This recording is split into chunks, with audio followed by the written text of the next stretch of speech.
Bakıda dənizdə 2 nəfər boğulub. Doğru xəbər Azərbaycan Unikala istinadən xəbər verir ki, bu barədə mərhumların yaxınları sosial şəbəkədə məlumat paylaşıblar. Hadisənin avqustun 22-sində paytaxtda dənizdə nəzarətsiz ərazidə baş verdiyi bildirilib. Şəkinin Baş Layıskı kənd sakinləri olan 26 yaşlı İntiqam Məmmədov və 20 yaşlı Nihat Səlimov dənizdə boğularaq həyatlarını itiriblər. Hər iki gəncin meyidi sudan çıxarılıb və onlar kəndlərində dəfn olunublar. Ağdaş rayonunun Ləki qəsəbəsində ana və oğul bıçaqlanıb. Aygün Əhmədovaya və oğlu 17 yaşlı Əhmədova bıçaq xəsarəti yetirilib. Hadisəni törətməkdə Aygün Əhmədovanın həyat yoldaşı 1967-ci il təvəllüdlü Arzu Əhmədov şübhəli şəxs qismində bilinir. O, polis əməkdaşları tərəfindən saxlanılıb. Baş vermiş faktla bağlı Ağdaş rayon polis şöbəsində araşdırma başlanılıb. İmişlidə keçirilən toyda ölüm hadisəsi olub. Hadisə avqustun 23-cü saat 23 radələrində İmişli şəhəri Həsənoğlu küçəsində yerləşən Nərgizim Şadlıq Sarayında qeydə alınıb. Belə ki, Məmmədli kənd sakini 2001-ci il təvəllüdlü Teymur Bayramoğlu Bayramlı səhhətinin qəfil pisləşməsi səbəbindən ölüb. Onun ürək tutmadan öldüyü açıqlanıb.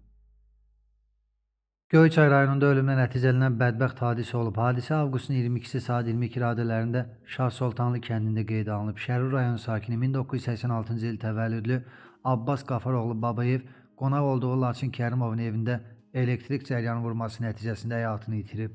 Baş vermiş ölüm faktı ilə bağlı Göyçay rayon prokurorluğunda araşdırma aparılır. Ağstafada 3 gün əvvəl vaqonun üstünə çıxdığı üçün elektrik cəryanı vuran 15 yaşlı Ömər Nəsibov vəfat edib. Bu barədə təbib məlumat yayıb. Bildirilib ki, 2011-ci il təvəllüdlü şəxs 21.08.2026-cı il tarixində saat 23 radələrində Ağstafa rayon mərkəzi xəstəxanasının təcili tibbi yardım şöbəsinə gətirilib.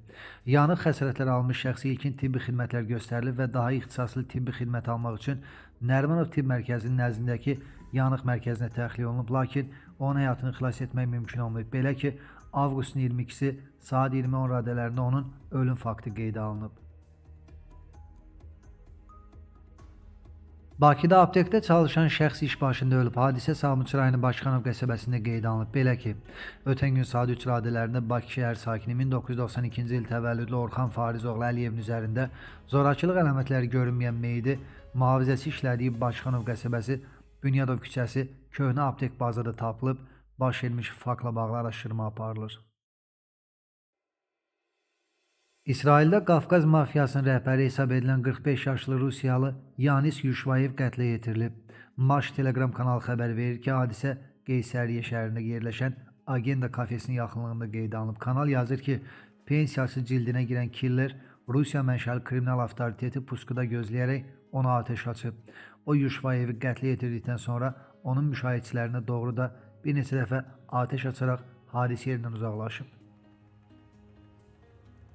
Bakıda ölümlə nəticələnən qəza olub. Hadisə avqustun 23-cü saat 23 radələrində Xətai rayonu Yusif Səfərov küçəsində baş verib. Pərviz Rəsulov idarə etdiyi Toyota Camry markalı avtomobillə piyada keçidinin üzərində yolu sağdan sola keçən Əlizadə Samir Qeysoğlunu vuraraq xəsarət yetirib. Nəticədə 1994-cü il təvəllüdlü piyada aldığı xəsarətlərdən Sabunçu tibb mərkəzində ölüb. Faktla bağlı araşdırma başlanılıb. Yevlaxda ağır qəza olub. Belə ki, 2005-ci il təvəllüdlü Nazim İsayev Vaz 2106 markalı avtomobillə Yevlax şəhəri Füzuli küçəsilə hərəkətdə olarkən 1954-cü il təvəllüdlü Kərimov Mahmud Talıboğlu'nun idarə etdiyi Muravey markalı motosikletlə toqquşub. Nəticədə Kərimov beyin silkələnməsi və kəllə sümüyünün sınığı xəsarətləri alaraq Yevlax şəhər mərkəzi xəstəxanasına daxil olub. O, bir gün sonra vəfat edib. Faktla bağlı araşdırma işlərinə başlanılıb. Ağdamda qətl törədilib. Hadisə rayonun Səfərli qəsəbəsində baş verib. Belə ki, rayon sakini 1969-cu il təvəllüdlü Hüseynov Zakir Cəlaloğlu mübahisə zəminində bıçaqlanıb. Ağır xəsarətlər almış Zakir Hüseynov hadisə yerində ölüb. Qətli törətməkdə onun kürəkəni 1996-cı il təvəllüdlü Qəmbərov Eldəniz Elşanoğlu şübhəli bilinir. Ağdamda qaynatasını qətlə yetirməkdə şübhəli bilinən Qəmbərov Eldəniz Elşanoğlu polis tərəfindən saxlanılaraq istintaqa təhvil verilib. Faktla bağlı araşdırma davam etdirilir.